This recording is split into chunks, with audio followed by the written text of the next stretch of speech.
Do y'all remember recently when we picked sassafras leaves outside and we've had them drying for a month here in this bag? This is a beach bag that I repurposed and used for drying my leaves, and I put them in my utility room outside in my carport, and it's hot, okay? And it makes them nice and crispy. Do y'all hear? Yes. So it is time. We've got to make that filet. And all filet gumbo is sassafras leaves that are dried and then powdered. And we're going to cheat. You can grind them, hand grind them if you want to. And I've done a few before just to say I did. But today we're going to use a big processor and do that. And then we'll have something for our gumbo. And I want to say, if you don't have sassafras leaves in your area and you watch my gumbo recipe and you want to make that gumbo, make it. Because I've not always had them in my yard either. And I've made gumbo many years without the filet, and it's just fine. It's delicious too, okay? So no worries.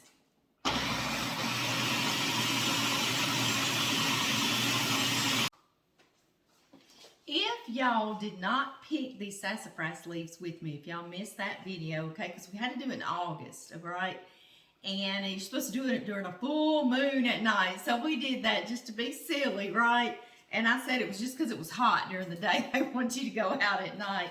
But anyway, now it's October and the sassafras leaves have turned red and gold and they're beautiful out there. So that's why they want you to pick them in August before September hits. And they dried during September. But I want to show you what we were looking for. I'm going to come close. First thing you see is you have just your regular lobed leaf, okay? And then you have this one that looks like a pitchfork, kind of what I say. And it's got the 3 lobes there. And then you have this one, and it is my all-time favorite one. It looks like an oven mitt, doesn't it? Isn't it precious? I know. That's my favorite one. But that's what they look like. Your one tree will have these 3 different leaves on it, okay? And so I'll try to link that on YouTube. And on Facebook, I will add it like in where the recipe should be. I'll add that so you can click that video and watch it if you want to, just to try to identify a sassafras tree. Maybe for next year, right? And they almost smell like tea to me now. Yeah, very much like tea. They don't smell like the sassafras root, which smells like root beer, okay? They just smell kind of like tea to me. It's a real nice little fragrance. I bet it would make a great little tea, just this as well. And something I wanted to tell you, I do a lot of times when I'm making just a small batch of it, I use a little coffee grinder, okay? Well, last year when I was doing this, or year before last with y'all, it took forever, all the leaves we picked together for me to use my coffee grinder. I think it grinds them a little quicker than your big food processor. Your big food processor takes longer, but you can put more in there. So that's going to be your call, you know. But literally, I will let this grind for about 5 minutes to get it powdery, okay? Because it gets down to leaves, but then, you know, you got to keep on, and it's going to get powdery on you. And get you a little strainer like this in a bowl. And so we'll just see. We'll see which one's faster, okay? To me, I think it's 6 one way, half a dozen the other. You know, you're going to take a lot of time putting a little bit into that coffee grinder, or you're going to take a little time putting a bunch in here, but you have to let it run longer. So, like I say, that's totally up to you. All right, let's put the lid on here. We got that nice and full, fluffy full. Now let's load some leaves up in our coffee grinder. And if it's got a big stem like that and you see that on here, you can just go on and take that off because it doesn't normally grind up. That's usually left behind in that little strainer we're going to use. So you can go on either way. And that's one thing, you just can't overstuff this little coffee grinder. So I probably would go with this one just because I could put a whole bunch and walk away and do something else. I don't know. That's up to y'all. I just want to show you both ways. All right, let's see here.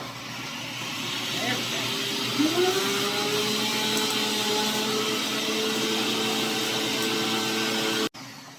Okay, y'all, it's been about a minute and a half, and we'll just compare. Like I say, I just want to show y'all both ways. You might not. Normally, I'm just making us a jar of this, you know, during the holidays, because I make gumbo all during the holidays. Honestly, Christmas, I do it first of fall just because you get in the mood for it. Mardi Gras is coming, and sometimes we just do it in the middle of summer just because we're craving it, kind of like dressing, you know. So I want to show you how powdery it is.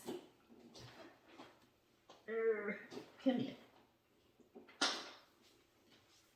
So I want to show y'all how powdery this gets in about a minute and a half in this little coffee grinder, okay? So you sure can use that pretty quickly, just for a small amount, all right? And you're going to need you a bowl, like I said, and then a strainer or a sieve. Put that over there so I won't lose it. And yeah, and it is nice and powdery already in about a minute and a half there. So I can just tap it through. And what happens and left behind is those little stem pieces, just like what I talked about. So I'll show y'all. I just tap it through here. It's so powdery, you literally have to kind of force it through and stir it around, okay? All right. Now let's check out this one. Let's see what we got here. This one in about a minute and a half is not as powdery, okay? It's still got big pieces in there. Not huge, but not powdery yet. Not like how I like it. You use sassafras filet, or gumbo filet, whatever you want to call it, to thicken gumbo. And it does have a little bit of a flavor. I like to put it in my roux. And then I also like to sprinkle a little on top for the fresh flavor as well. You can also thicken other stews and soups with it too. So,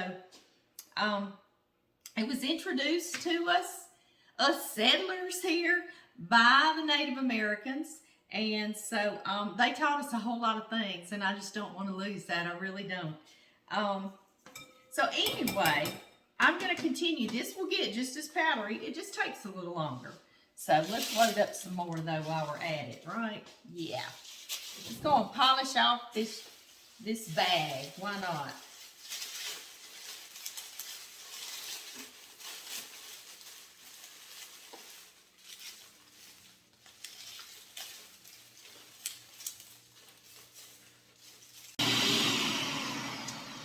Okay, y'all, it's been about maybe 5 minutes, seriously. But it's powdery, so that's all good. Let's see if I can get this thing open here. There we go. Remove that. Some of that wanted to kind of stick. There you go. It was probably being pushed in the corner for too long, huh? It just decided to stay. Now see, this is nice and powdery. Just like that. And we'll just tap it through here. Just stir and tap, y'all, and I'm going to show y'all what's literally left behind. It's just basically, you see how it's got the sticks and stuff in it? Like basically some pieces that you really don't want in there anyway, right? You really don't want those pieces in there anyway, do you? I know, it's kind of like the stems, basically, is all that gets left behind. And I like that they don't grind up, too, because then they're not in our stuff. And now you need you some pretty little jars or whatever. You can put in a baggie, whatever you want to do. And we're left with this beautiful, beautiful product. Y'all see that? So pretty. And I love to put mine in these little jars. This is something my friends, two of my girlfriends at the town hall, Miss Gaynell and Miss D, they got me these little jars. These are little ball mason jars, and they are adorable. And I love to put things I homemade in there like this. Y'all see, and I've got me a whole other jar, if not another one. That makes a lot, doesn't it? And I want to let y'all know that. Y'all saw that little bag. You know, it's like a small little pillowcase. And it filled this little jar up, so you can make quite a bit with it. I want to also show y'all the difference. Before I go, y'all hang on. This is a store-bought filet gumbo, okay? And I've used it for years and it's fine. It just doesn't have quite as much flavor as this one, and I want to show you the difference in the vibrant color. That's the part that just blows me away. And I looked it up, and it said that it's because maybe some other stems and stuff gets into this and kind of discolors it, but I just want to show you the difference. Can you see the difference? Hang on. This is the store-bought. That's the store-bought. It's kind of brown in color, right? And this is the one we just freshly made. You see what a big difference that is? I know. Same thing with taste. This store-bought one, I can taste the filet, but it's not near as strong. Not near as strong as this one that we just made together. So anyway, guys, like I said before, if you don't have filet gumbo and you can't find any online or anything like that, don't worry about it. You can still make that gumbo and it will still taste just fine and delicious. This is just that little lanyard, you know, that little something extra is all this is. I'll see y'all next time.